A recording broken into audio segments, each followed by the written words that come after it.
Adventure 4 in the Return of Sherlock Holmes by Sir Arthur Conan Doyle. The Adventure of the Solitary Cyclist. From the years 1894 to 1901 inclusive, Mr. Sherlock Holmes was a very busy man. It is safe to say that there was no public case of any difficulty in which he was not consulted during those 8 years, and there were hundreds of private cases, some of them at the most intricate and extraordinary character, in which he played a prominent part. Many startling successes and a few unavoidable failures were the outcome of this long period of continuous work. As I've preserved very full notes of all these cases, and was myself personally engaged in many of them, it may be imagined that it is no easy task to know which I should select to lay before the public. I shall, however, preserve my former rule, and give the preference to those cases which derive their interest not so much from the brutality of the crime as from the ingenuity and dramatic quality of the solution. For this reason, I will now lay before the reader the facts connected with Miss Violet Smith, the solitary cyclist of Charlington, and the curious sequel of our investigation, which culminated in unexpected tragedy. It is true that the circumstance did not admit of any striking illustration of those powers for which my friend was famous, but there were some points about the case which made it stand out in those long records of crime from which I gather the material for these little narratives. On referring to my notebook for the year 1895, I find that it was upon Saturday the 23rd of April that we first heard of Miss Violet Smith. Her visit was, I remember, extremely unwelcome to Holmes, for he was immersed at the moment in a very abstruse and complicated problem concerning the peculiar persecution to which John Vincent Harden, the well-known tobacco millionaire, had been subjected. My friend, who loved above all things precision and concentration of thought, resented anything which distracted his attention from the matter in hand. And yet, without a harshness which was foreign to his nature, it was impossible to refuse to listen to the story of the young and beautiful woman, tall, graceful, and queenly, who presented herself at Baker Street late in the evening and implored his assistance and advice. It was vain to urge that his time was already fully occupied, for the young lady had come with the determination to tell her story, and it was evident that nothing short of force could get her out of the room until she had done so. With a resigned air and a somewhat weary smile, Holmes begged the beautiful intruder to take a seat and to inform us what it was that was troubling her. "At least it cannot be your health," said he, as his keen eyes darted over her. "So ardent a bicyclist must be full of energy." She glanced down in surprise at her own feet, and I observed the slight roughening of the side of the sole caused by the friction of the edge of the pedal. "Yes, I bicycle a good deal, Mr. Holmes, and that has something to do with my visit to you today." My friend took the lady's ungloved hand and examined it with as close an attention and as little sentiment as a scientist would show to a specimen. "You will excuse me, I'm sure. It is my business," said he as he dropped it. "I nearly fell into the error of supposing that you were typewriting. Of course, it is obvious that it is music. You observe the spatulate finger ends, Watson, which is common to both professions. There is a spirituality about the face, however," she gently turned it towards the light, "which the typewriter does not generate. This lady is a musician." "Yes, Mr. Holmes, I teach music." "In the country, I presume, from your complexion?" "Yes, sir, near Farnham, on the borders of Surrey." "A beautiful neighbourhood, and full of the most interesting associations. You remember, Watson, that it was near there that we took Archie Stamford, the forger. Now, Miss Violet, what has happened to you near Farnham, on the borders of Surrey?" The young lady, with great clearness and composure, made the following curious statement. "My father is dead, Mr. Holmes. He was James Smith, who conducted the orchestra at the old Imperial Theatre. My mother and I were left without a relation in the world except one uncle, Ralph Smith, who went to Africa 25 years ago, and we've never had a word from him since.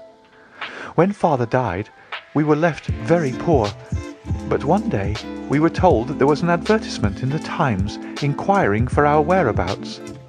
You can imagine how excited we were, for we thought that someone had left us a fortune. We went at once to the lawyer whose name was given in the paper.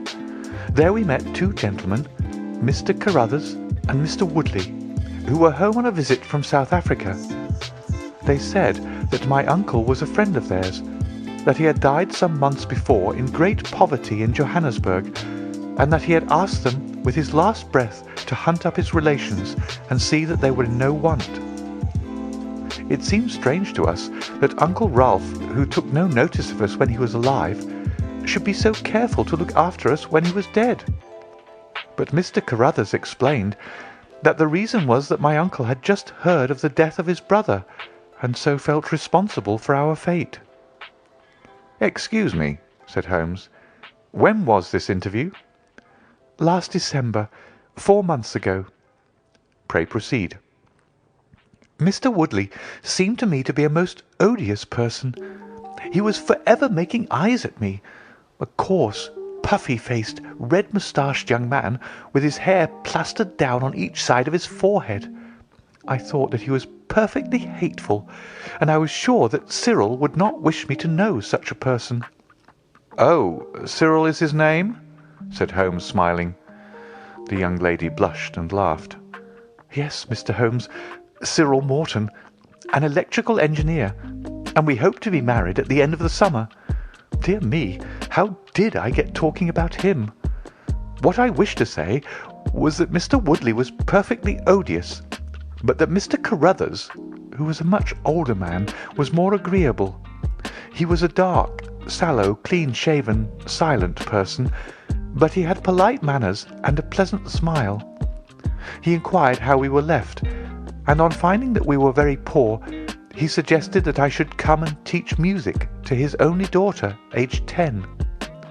I said that I did not like to leave my mother, on which he suggested that I should go home to her every weekend, and he offered me 100 a year, which was certainly splendid pay.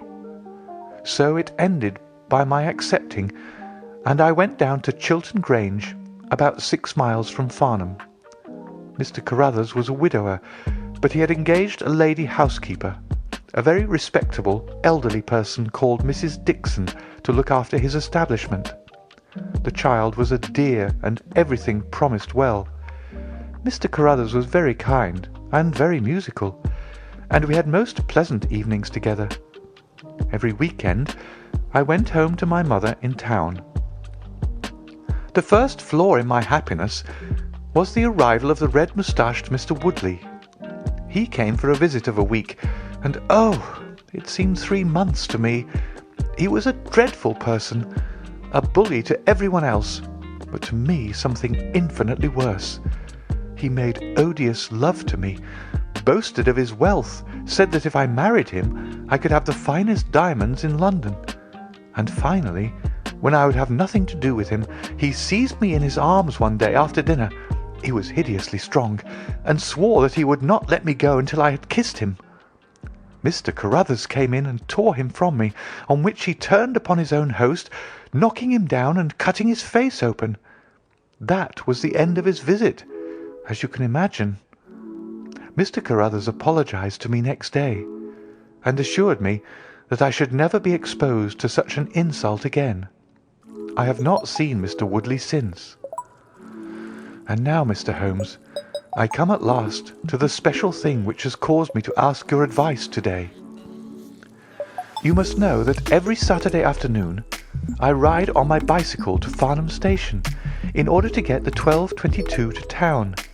The road from Chiltern Grange is a lonely one, and at one spot it is particularly so, for it lies for over a mile between Charlington Heath upon one side and the woods which lie around Charlington Hall upon the other. You could not find a more lonely tract of road anywhere, and it is quite rare to meet so much as a cart or a peasant until you reach the high road near Crooksbury Hill.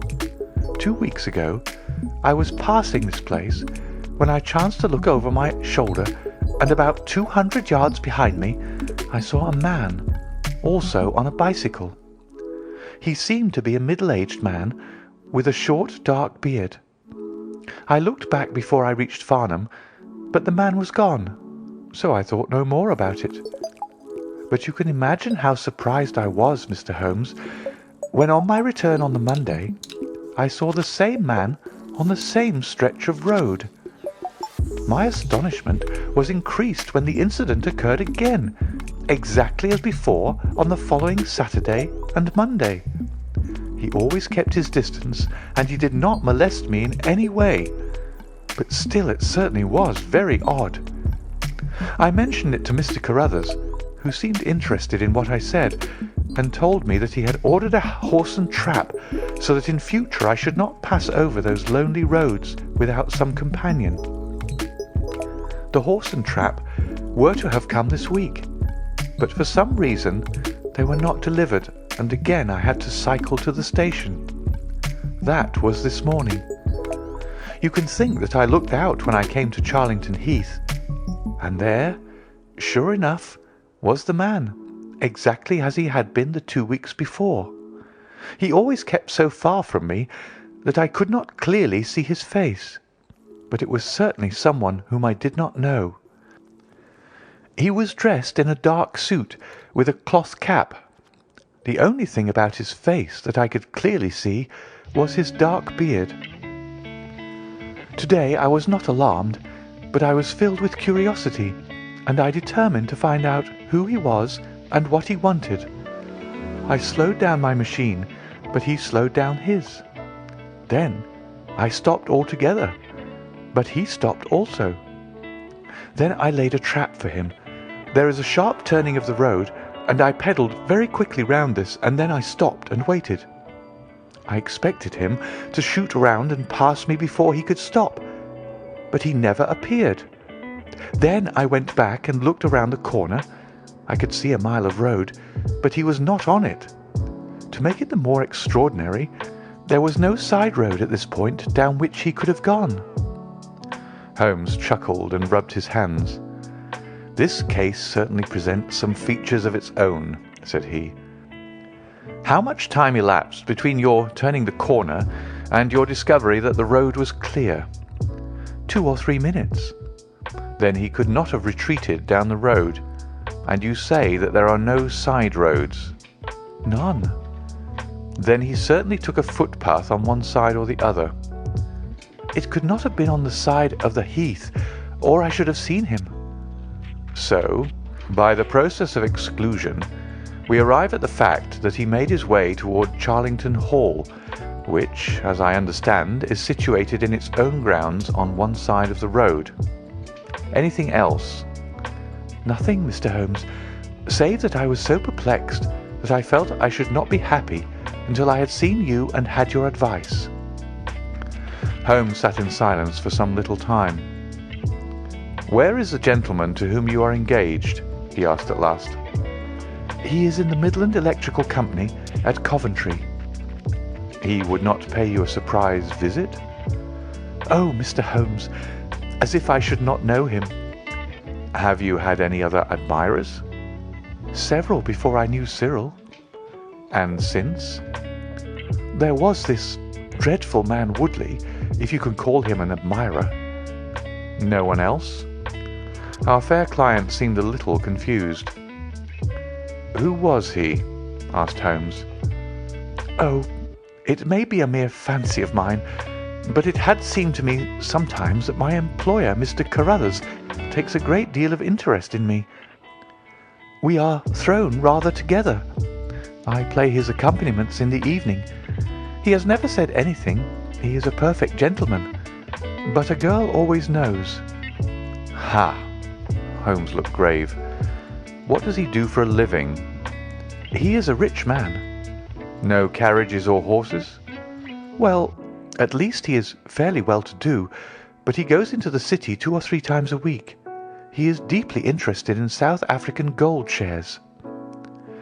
"You will let me know any fresh development, Miss Smith.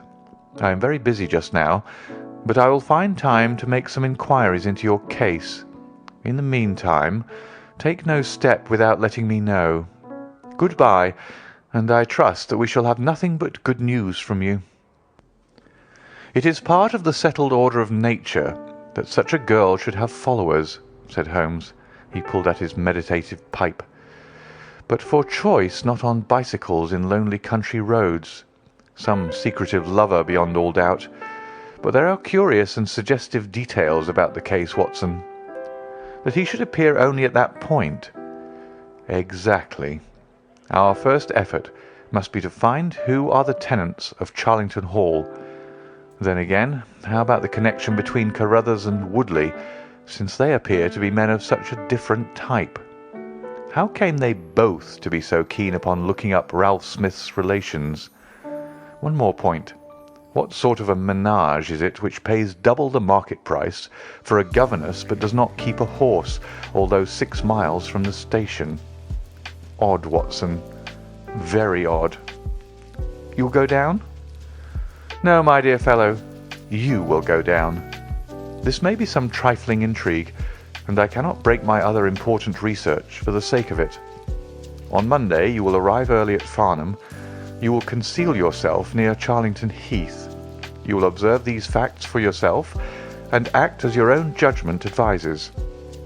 Then, having inquired as to the occupants of the hall, you will come back to me and report.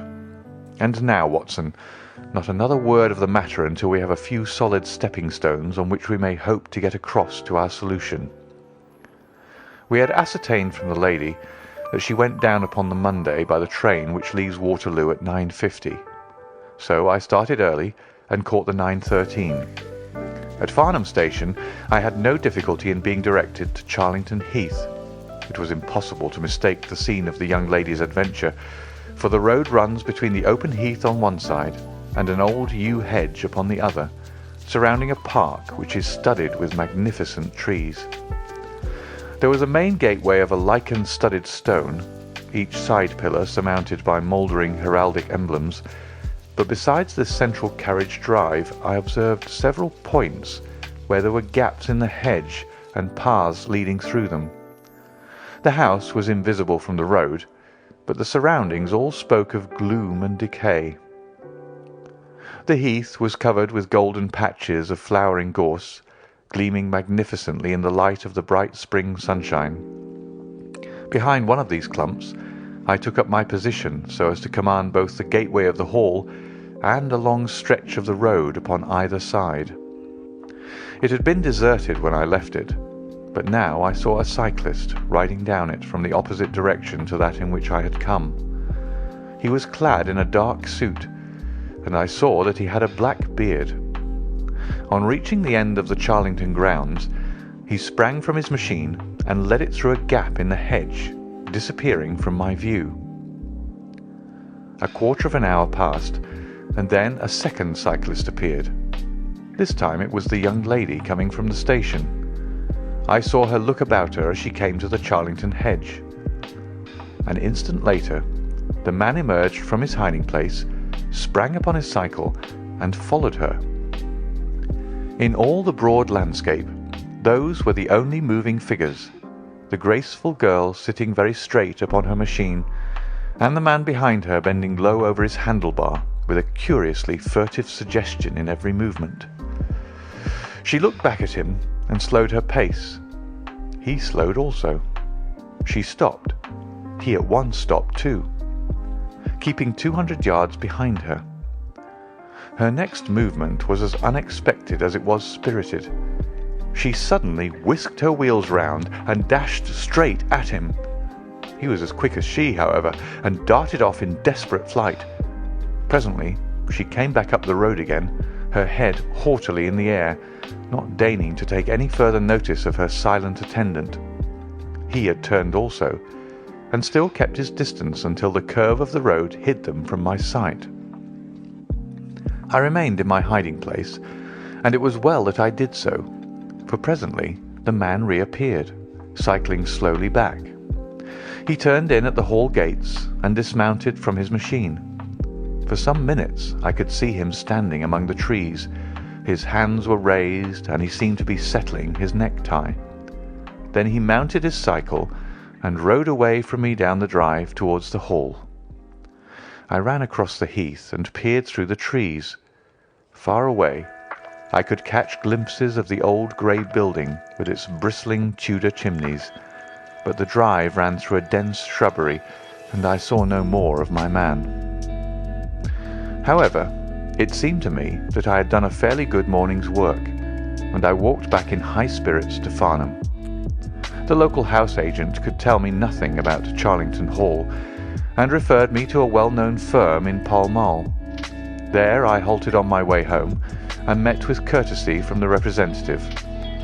No, I could not have Charlington Hall for the summer. I was just too late. It had been let about a month ago. Mr. Williamson was the name of the tenant.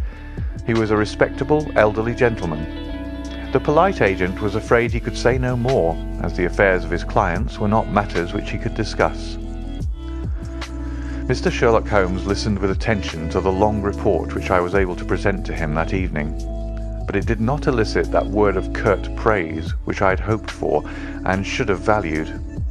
On the contrary, his austere face was even more severe than usual as he commented upon the things that I had done and the things that I had not. Your hiding place, my dear Watson, was very faulty. You should have been behind the hedge. Then you would have had a close view of this interesting person. As it is, you were some hundreds of yards away and can tell me even less than Miss Smith. She thinks she does not know the man. I am convinced she does. Why otherwise should he be so desperately anxious that she should not get so near him as to see his features? You describe him as bending over the handlebar. Concealment again, you see. You really have done remarkably badly. He returns to the house, and you want to find out who he is. You come to a London house agent? What should I have done? I cried with some heat. Gone to the nearest public house. That is the centre of country gossip. They would have told you every name from the master to the scullery maid. Williamson? It conveys nothing to my mind. If he is an elderly man, he is not this active cyclist who sprints away from that young lady's athletic pursuit. What have we gained from your expedition? The knowledge that the girl's story is true. I never doubted it. That there is a connection between the cyclist and the hall. I never doubted that either. That the hall is tenanted by Williamson. Who's the better for that? Well, well, my dear sir, don't look so depressed. We can do little more until next Saturday, and in the meantime I may make one or two inquiries myself. Next morning we had a note from Miss Smith recounting shortly and accurately the very incidents which I had seen, but the pith of the letter lay in the postscript. I am sure that you will respect my confidence, Mr. Holmes, when I tell you that my place here has become difficult, owing to the fact that my employer has proposed marriage to me. I am convinced that his feelings are most deep and most honourable. At the same time, my promise is of course given. He took my refusal very seriously, but also very gently. You can understand, however, that the situation is a little strained. Our young friend seems to be getting into deep waters, said Holmes thoughtfully as he finished the letter. The case certainly presents more features of interest and more possibility of development than I had originally thought. I should be none the worse for a quiet, peaceful day in the country, and I am inclined to run down this afternoon and test one or two theories which I have formed. Holmes's quiet day in the country had a singular termination, for he arrived at Baker Street late in the evening with a cut lip and a discoloured lump upon his forehead, besides a general air of dissipation which would have made his own person the fitting object of a Scotland Yard investigation. He was immensely tickled by his own adventures and laughed heartily as he recounted them. I get so little active exercise that it is always a treat, said he.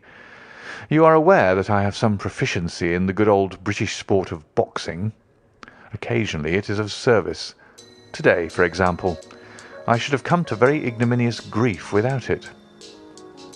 I begged him to tell me what had occurred. I found that country pub which I had already recommended to your notice, and there I made my discreet inquiries. I was in the bar, and the garrulous landlord was giving me all that I wanted. Williamson is a white-bearded man, and he lives alone, with a small staff of servants at the Hall. There is some rumour that he is, or has been, a clergyman, but one or two incidents of his short residence at the Hall struck me as peculiarly unecclesiastical. I have already made some inquiries at a clerical agency, and they tell me that there was a man of that name in orders, whose career has been a singularly dark one. The landlord further informed me that there are usually weekend visitors, a warm lot, sir, at the Hall, and especially one gentleman with a red moustache, Mr. Woodley by name, who was always there. We had got as far as this when who should walk in but the gentleman himself, who'd been drinking his beer in the tap-room and had heard the whole conversation. Who was I? What did I want? What did I mean by asking questions? He had a fine flow of language, and his adjectives were very vigorous. He ended a string of abuse by a vicious backhander which I failed to entirely avoid. The next few minutes were delicious. It was a straight left against a slogging ruffian. I emerged as you see me. Mr. Woodley went home in a cart. So ended my country trip, and it must be confessed that, however enjoyable, my day on the Surrey border has not been much more profitable than your own. The Thursday brought us another letter from our client. "You will not be surprised, Mr. Holmes," said she, "to hear that I am leaving Mr. Carruthers' employment. Even the high pay cannot reconcile me to the discomforts of my situation. On Saturday I came up to town, and I do not intend to return. Mr. Carruthers has got a trap, and so the dangers of the lonely road, if there were any dangers, are now over. As to the special cause of my leaving, it is not merely the strained situation with Mr. Carruthers, but it is the reappearance of that odious man, Mr. Woodley.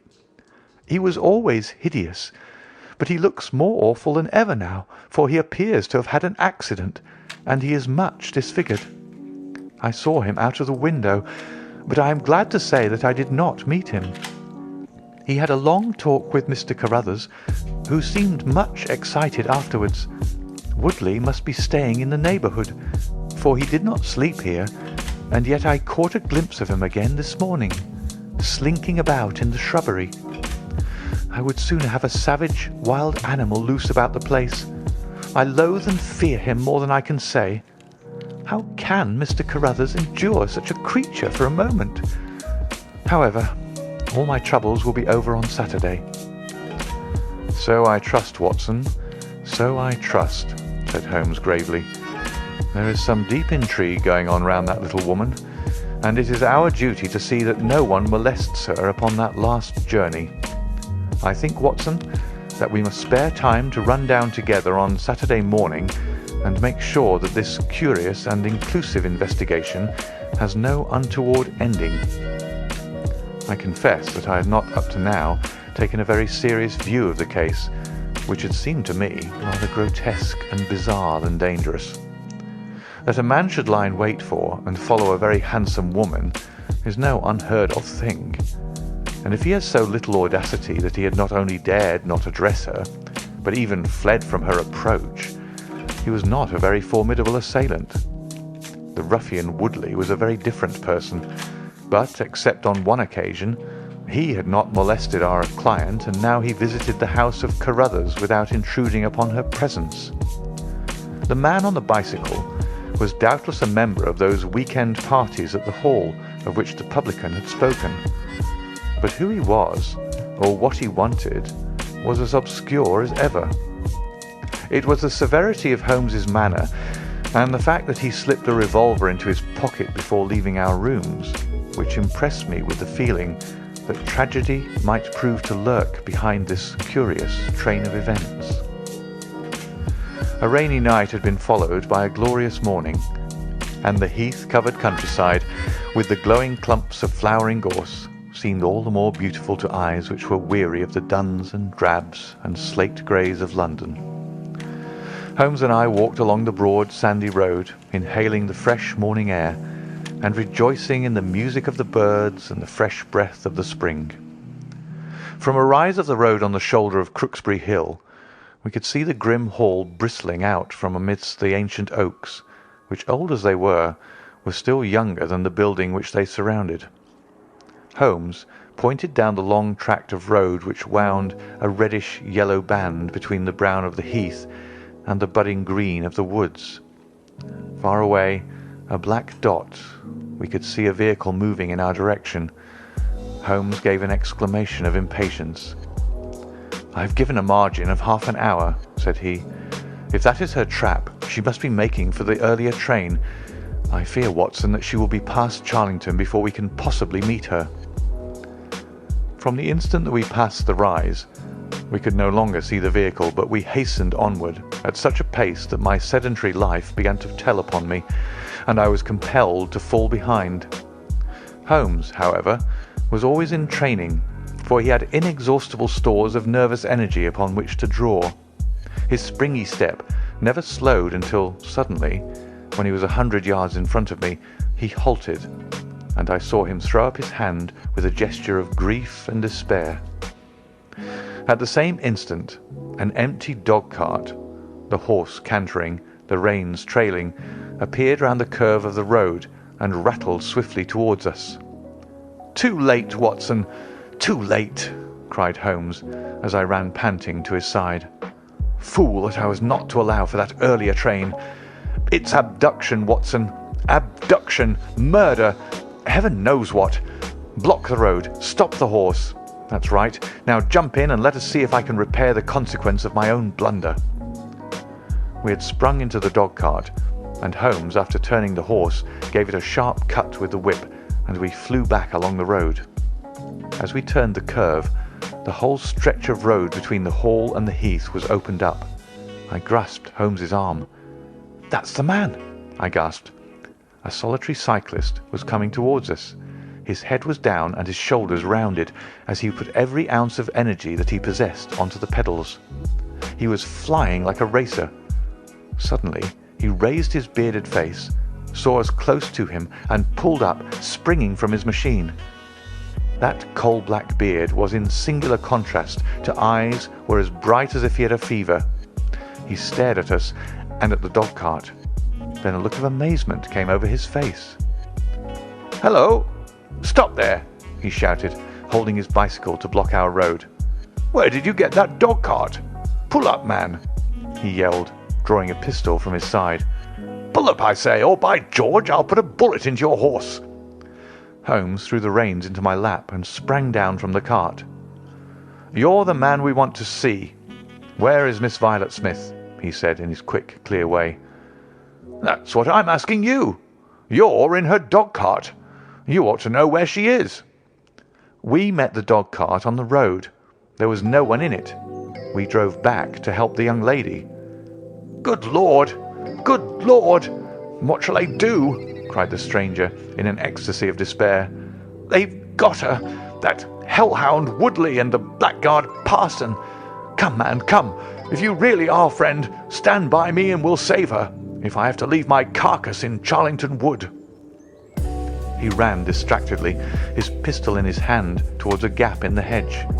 Holmes followed him, and I, leaving the horse grazing beside the road, followed Holmes. "This is where they came through," said he, pointing to the marks of several feet upon the muddy path. "Hello! Stop a minute. Who's this in the bush?" It was a young fellow about 17, dressed like an ostler, with leather cords and gaiters. He lay upon his back, his knees drawn up, a terrible cut upon his head. He was insensible, but alive. A glance at his wound told me that it had not penetrated the bone. "That's Peter the groom," cried the stranger. "He drove her. The beasts have pulled him off and clubbed him. Let him lie. We can't do him any good, but we may save her from that worst fate that can befall a woman." He ran frantically down the path, which wound among the trees. We had reached the shrubbery which surrounded the house when Holmes pulled up. They didn't go to the house. Here are their marks on the left, here beside the laurel bushes. Ah, I said so. As he spoke, a woman's shrill scream, a scream which vibrated with a frenzy of horror, burst from the thick green clump of bushes in front of us.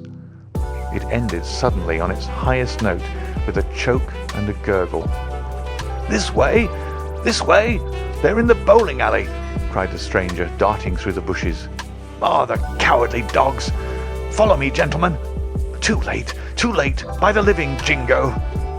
We had broken suddenly into a lovely glade of greensward, surrounded by ancient trees.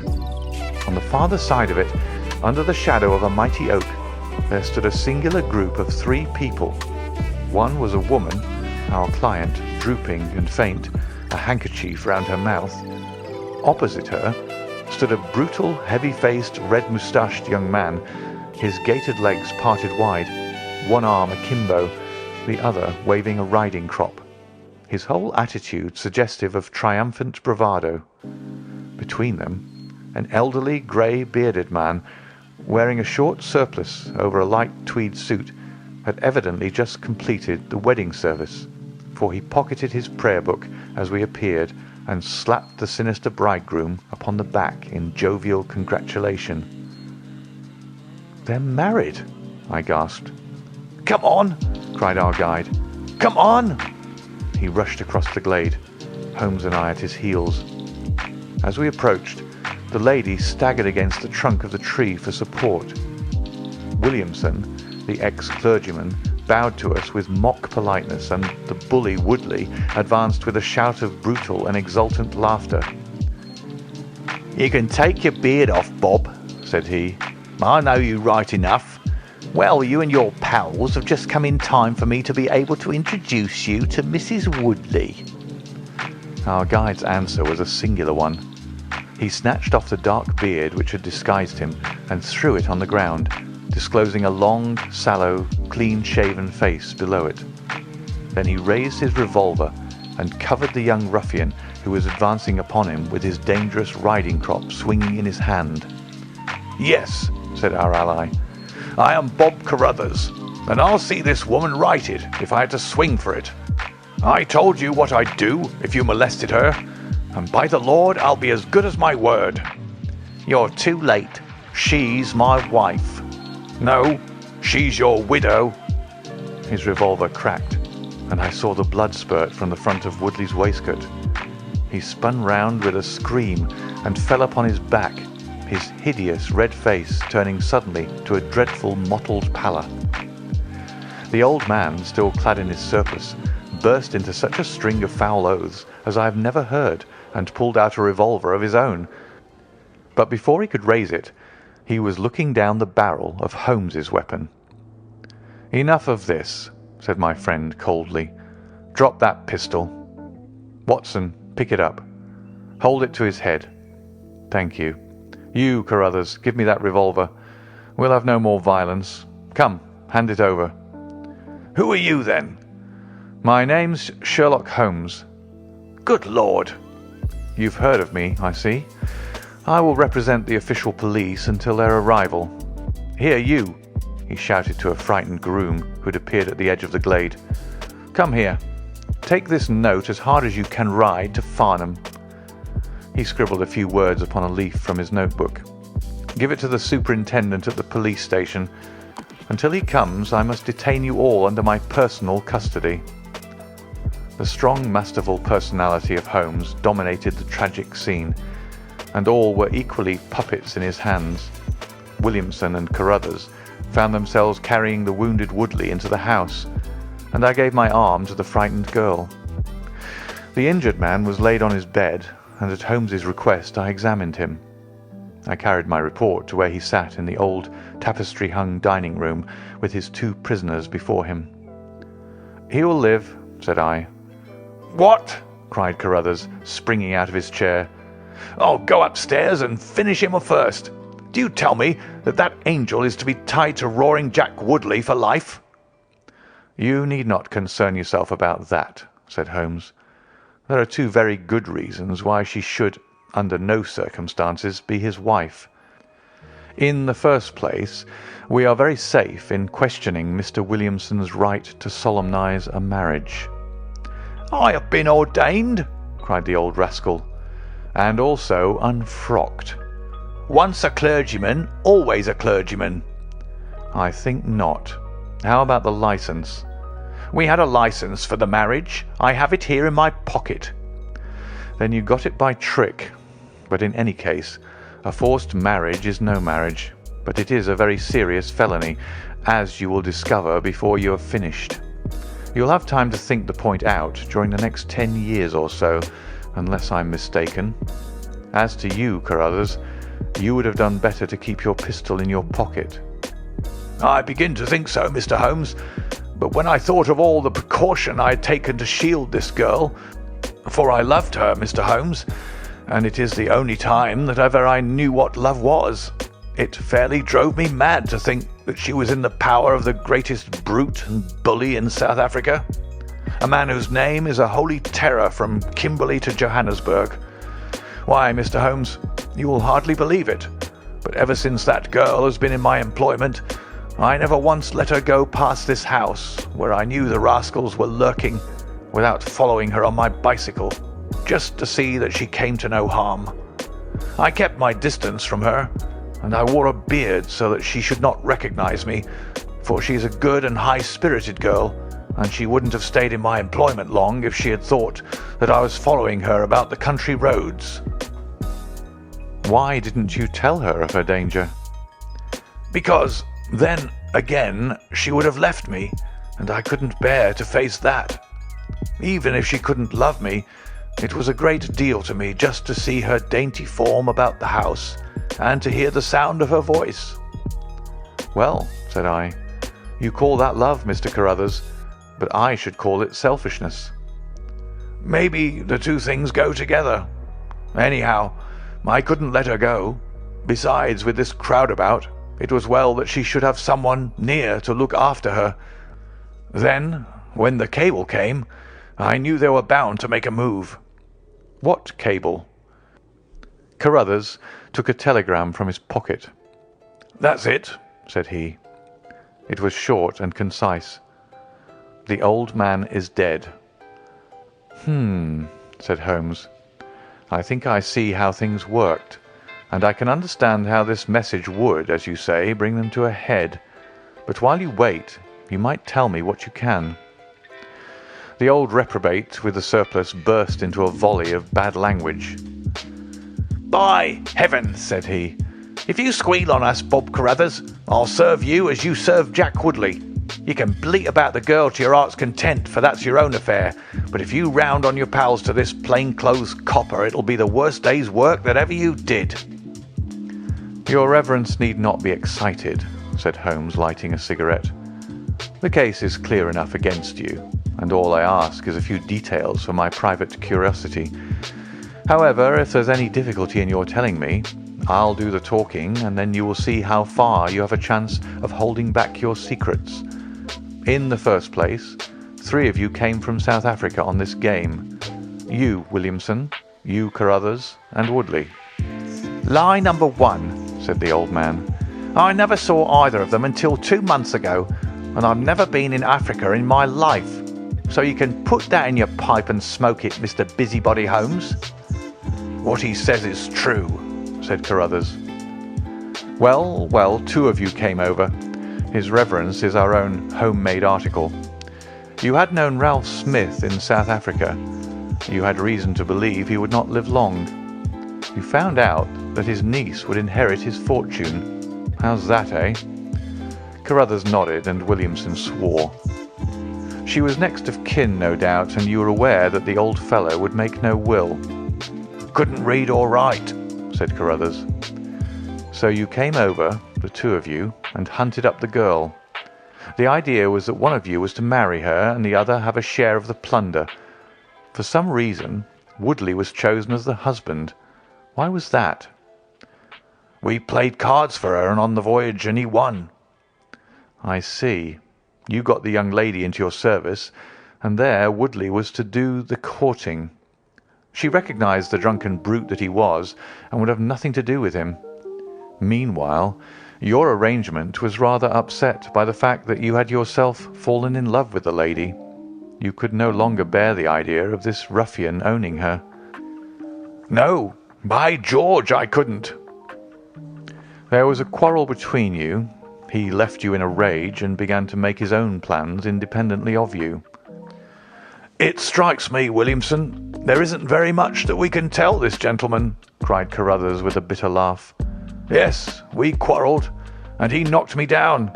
I am level with him on that, anyhow. Then I lost sight of him. That was when he picked up with this outcast padre here. I found that they had set up housekeeping together at this place on the line that she had to pass for the station.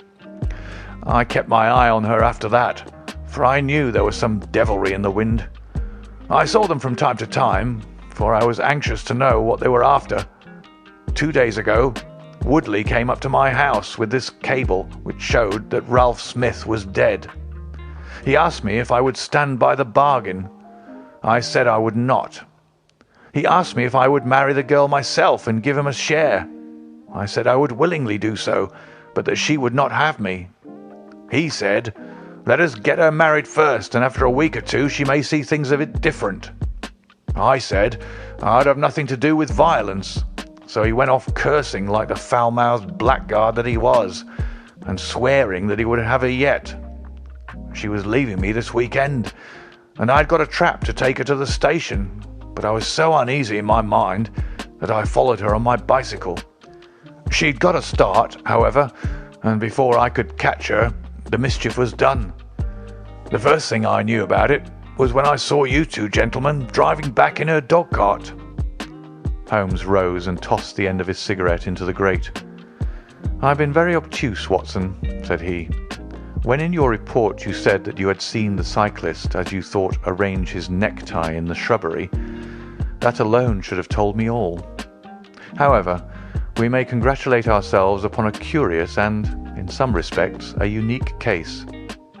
I perceive 3 of the county constabulary in the drive, and I am glad to see that the little ostler is able to keep pace with them, so it is likely that neither he nor the interesting bridegroom will be permanently damaged by their morning's adventures. I think, Watson, that in your medical capacity you might wait upon Miss Smith and tell her that if she is sufficiently recovered, we shall be happy to escort her to her mother's home. If she is not quite convalescent, you will find that a hint that we were about to telegraph to a young electrician in the Midlands would probably complete the cure. As to you, Mr. Carruthers, I think that you have done what you could do to make amends for your share in an evil plot. There is my card, sir, and if my evidence can be of help in your trial, it shall be at your disposal.